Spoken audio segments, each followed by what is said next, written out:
How's everybody doing? Day 17 of our boot camp, and we are in the second of the principles of 7 principles of marriage of Dr. John Gutman.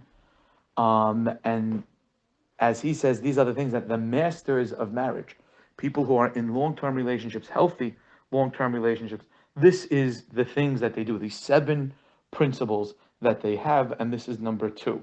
Remember, yesterday was the idea of understanding your wife's emotional makeup, understanding her more, getting to know her better. That was yesterday.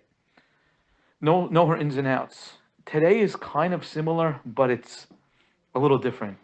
And that is nurture, fondness, and admiration. Nurture, fondness, and admiration. The language here is very specific. We spoke about before one of Rabbi Miller's 10 Commandments of marriage is show regard for your mate, which means show respect just for your wife, meaning show her that she's worthy. You understand? Have regard for her. You, in your mind, see what makes her great, but this is a little bit more than that. And let me explain this a little different, not a little more, a little different. Let me explain to you exactly what this is. So there is, every person that's married goes through what we'll call the quote unquote honeymoon stage. Everything is great. Everything's happy. Some people it lasts a year, some people 2 years, average, by the way. Studies show average is 2 years. Some people 5 years. They have that 5 years. And things, we call it the honeymoon stage. Some people it's 3 weeks. Some people it's 2 days. Where everything is passion and everything is a romance and everything is great. You fall in love and everything. But then all of a sudden real life kicks in. What happens? I don't know. Your wife doesn't look the same. You don't look the same to her. You got into your first fight. She's not caring anymore about certain things that she used to do. You're a little bit hard on for money, so therefore you're a little bit in a bad mood and she can't deal with that. Real life sets in. You have kids. You know what the stage of honeymoon period is really called? They call this the period of limerence. Let me tell you what limerence is. What limerence is when a person has an imaginary love with somebody. For instance, here is a guy, we'll just obviously for the lack of scandal's sake, is a single guy. And there's a lady that he likes. He has a crush on somebody, so to speak. And in his mind, he starts building an almost imaginary relationship with whatever he thinks that lady is. It's not real. It's not based on any facts or anything. He never spoke to her. Doesn't have any respect for her. He just liked the way she looked, and he made up a whole life almost in his head. That's actually called limerence, and that's exactly what happens when a person is in the honeymoon stages of a marriage. Those first couple of years, it's not based on any reality. It's based on almost imagination. It's almost an unhealthy love. It's passion.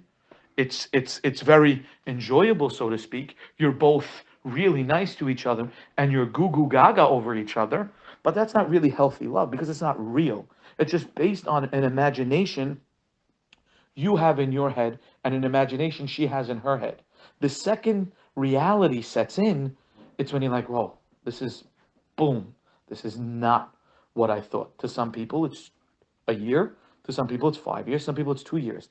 And it's almost unhealthy. Then you have to almost, so to speak, start to really learn to love the person and respect the person. Anybody that's married a very long time, for me, thank God, I'm going to be married 24 years in a month and 4 days from now. January 20th will be 24 years. I love my wife now much more than I loved her back then. I didn't know her back then, but she showed me so much unbelievable things, that she's such a Baal Chesed, such a smart person, such a religious person, such a growing person, such a caring person. I see all these great things that come out over time. I have so much admiration, so much fondness, so much love, so much regard for her that it's real. It's based on something real. It's not based on an imagination that I had in my head. Our rabbis tell us, Kol hathalot kashot. All beginnings are hard. When you start something, it's hard. In reality, it's not the way really it works. Really works, you start something off, you have the grand opening, you have 1,000 people come to your door. You do $10,000 worth of business that you think is going to be like this every day. That's not the start of things. What it means, kol halot kashot, that is the honeymoon period. Then all of a sudden, real reality sets in. That's the hathala. That's the beginning. That's very difficult. The reason why Hashem shows you in the beginning of something, that grand opening, the 10,000 customers coming into the door, is because Hashem wants to show you a glimpse of what it could be. Like my, as a rabbi, you realize this. You make a class. The first time you have 25 guys, they think hadith. It'll be like this all the time, and then it gets less and less and less and less.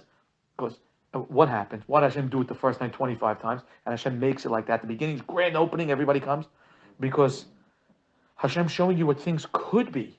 Now it's a dream, it's not real, but it could be that way in a real way. You could have the 10,000 customers that are repeat customers all the time. That time they're coming in, they're looking around because they're very curious and they think this could be their dream store, and they heard about it and it looks awesome, and they come and they see it's not as great as they thought. But after you show them how great your store could be, you could have that every day, and then it's real. And it's the same thing with marriage.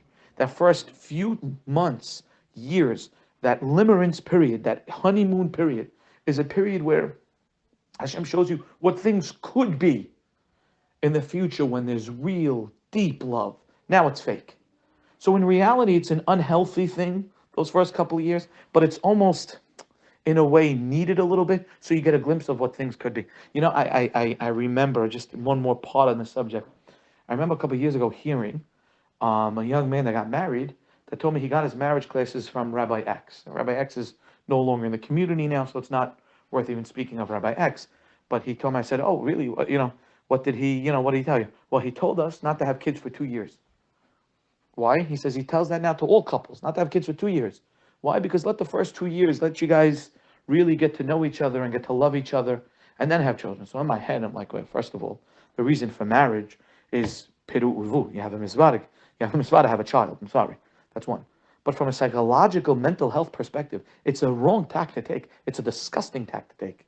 You're going to prolong the period of limerence. You're going to prolong the period of fake, imaginary romance.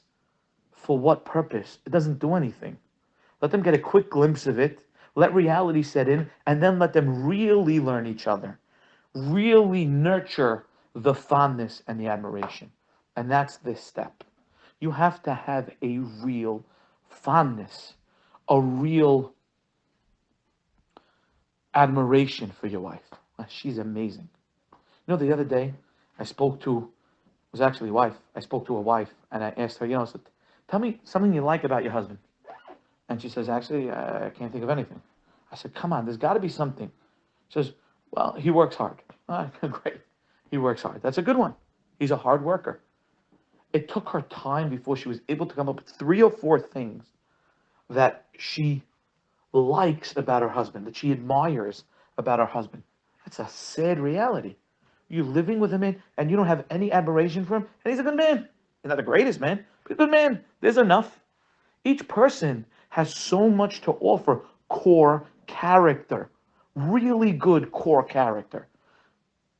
Your wife, she could be smart. She could be sweet. She could be caring. She could be selfless. She could be unwavering. All those things you have to think of what she is, so you admire her. So not only do you admire her, but you're fond of her. That you're like, that's my wife. I'm proud of my wife.